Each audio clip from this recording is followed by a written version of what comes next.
High বন্ধুরা, আশা করি সবাই ভালো আছো। তোমাদের সামনে আবারও একটা মেয়ের কবিতা নিয়ে চলে এলাম। বিষয়বস্তু হচ্ছে মেয়েদের দেখাশোনা। সত্যি বন্ধুরা, মেয়েরা যখন ছোট থাকে তখন ওদের স্কুলে দুবার পরীক্ষা হয়, আর যখন বড় হয়ে যায়, দেখাশোনার যোগ্য হয়ে যায়, তখন ওদের উইকলি সপ্তাহে সপ্তাহে একটা পরীক্ষা হয়। দেখাশোনাটা আমার মনে হয় একটা পরীক্ষায়, কি বলো তোমরা?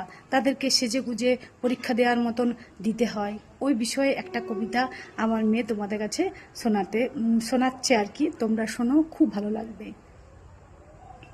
বল, যে কবিতার নাম কি? এই কবিতার নাম হচ্ছে দেখাশোনা। কবিতাটি লিখেছেন কবি দেবেশ ঠাকুর। এটি মেয়েদের দেখাশোনা সংক্রান্ত একটি কবিতা। আপনারা শুনুন, ভালো লাগবে। তো কবিতাটাতে যাচ্ছি, বেশি কথা না বাড়িয়ে কবিতাটি সবাই শুনো, খুব ভালো লাগবে। কবি দেবেশ ঠাকুরের লেখা দেখাশোনা। নাম কি? পারমিতা। পড়াশোনা করতে করতে ছেড়ে দিলে কেন? বাবার ক্ষমতা ছিল না আর, দাদাদের পড়াতে গিয়ে।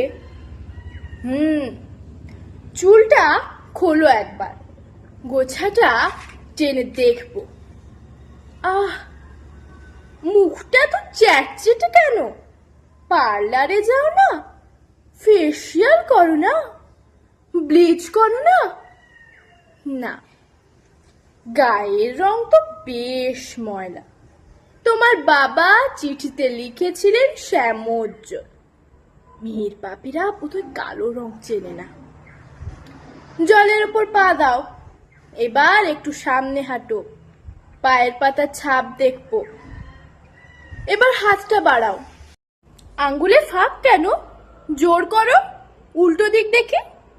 সেলাই জানো? জানি। হেম সেলাই আর ক্রস সেলাই এর তফাৎ কি? হেম সেলাইয়ে মেগাবাইট মানে কি? এক পলা তেল দিয়ে ধোকার ডালনা রাঁধতে পারবে? গীতা পড়েছো? জন্মভূমি দেখো? গড অফ স্মল থিংস কার লেখা? শাহরুখ, ঋত্বিক, আমির, কার মধ্যে বেশি ম্যানলিনেস?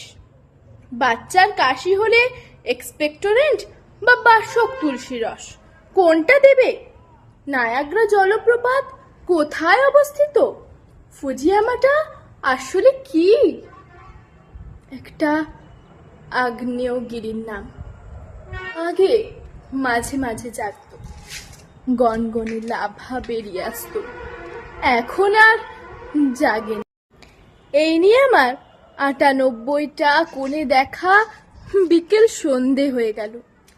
কালো রাত আলোর সকাল হয়ে ফিরে আসে। কালো রং কিন্তু সকাল হলে আরো কালো হয়ে যায়। সব স্কুলেই হাফ ইয়ারলি অ্যানুয়াল আছে, আর আমার আছে উইকলি টেস্ট। নমস্কার।